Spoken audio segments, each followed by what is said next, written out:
At this point, over the G chord, we have got 6 notes that we're using. We're using the notes of the 5 notes of the G major pentatonic scale, plus we've added that flat 7 to it, and that gives us 6 notes. We know the entire G scale is 7 notes. All we've done so far really is change the from a major 7th to a flat 7th. What note have we skipped? Well, what we have skipped here is the note C, the 4th note of the scale. We don't have that in there, and there certainly is no reason whatsoever to leave that out of the mix.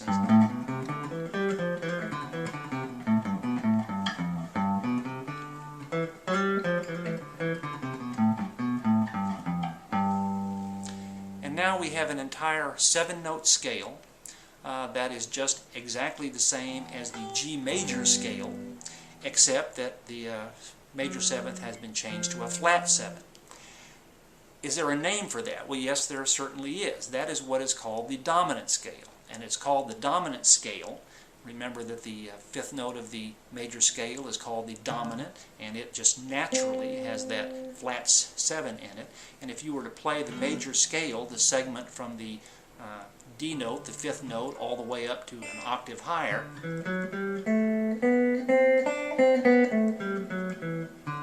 you get exactly that, a major that's exactly the same as a major scale, except it has a flat 7 rather than a major 7. And so we call that scale either the dominant scale, or if you're using the modal name that you see a lot, it is called the Mixolydian scale. And so we use that over the G chord. It's already there. On the D chord, how about the C chord? Well, if you were to just play the G major scale from C, the 4th, up an octave and put in that flat 7, you would get something a little bit different than that. What you would get would be on the 4th scale degree, you get that 4th, a sharp 4th, rather than the perfect 4th that you get over the G up to C on the 1 chord, or the D up to G on the dominant. And so what is generally done is we just say to heck with it. We're going to play the dominant scale, or Mixolydian scale, on all three chords. G dominant on the G chord, C dominant on the C chord, and D dominant on the D chord. If you wanted to play that F sharp instead of F over the C chord, you certainly are welcome to do that if you think it sounds good in a certain context, but the practice really is just to play the dominant scale over each of those chords. So what you get then, I'm just going to use the G fingering to keep it so you can see it's the same.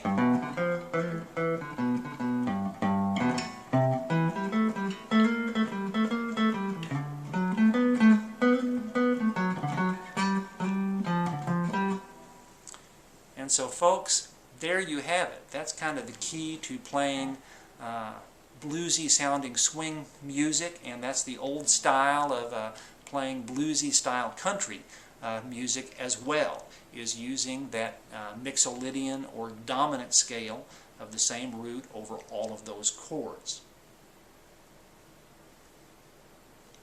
Now, we know from our blues playing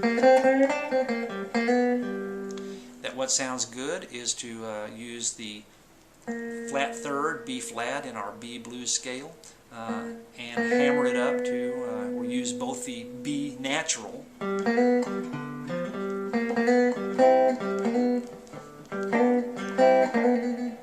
You can do exactly the same thing. Add that flat 3rd as you want to your dominant scale as well over each of the chord changes. Over the C would be right there from E flat to E natural, and over the D chord.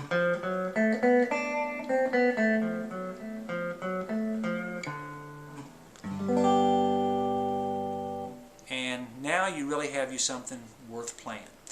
You've got the flat 7th and the flat 3rd. I want to point out that in playing swing music, in blues, a lot of times you just use that B flat going up to the B.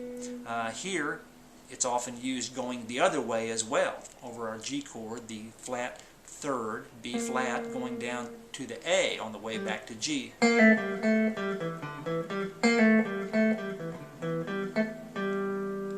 So use that way too. And that's what I would say is, of course, sort of the key elements of playing bluesy style swing music. One more thought that I want to add into it.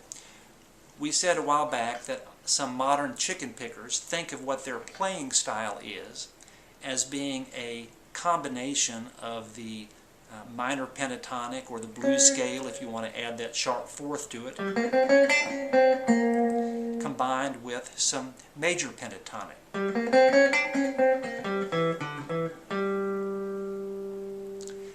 And the combination of those notes, if you were to put all of those notes together, the G major pentatonic plus the G minor pentatonic or G blues scale, then you would have what we just developed there as being the dominant scale plus the flat third.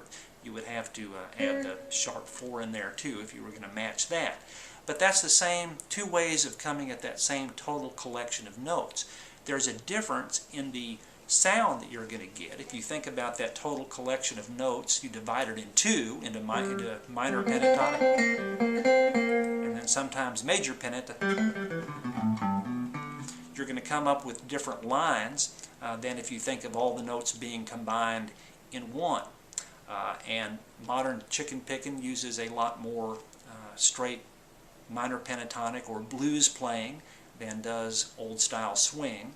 But the total collection of notes there is about the same. There's not one that is better than the other. You can think about it one way or the other as two sets of notes that you combine or play one set then another set, or you can think of them all being together at the same time. Another observation that I want to make is when chicken pickers say they use the blues scale and major pentatonic, sometimes they mean, as blues players do, that they stay on the minor pentatonic or the blues scale over all three chords in the chord progression. That is, playing the G blues scale or G minor pentatonic over any of the chords, 1, 4, or 5. Sometimes, however, what they mean they are doing is they are moving the entire two sets up to the new root. That is, on the G chord, play that. Go to the C chord, play that same thing, C blues. On the D blues.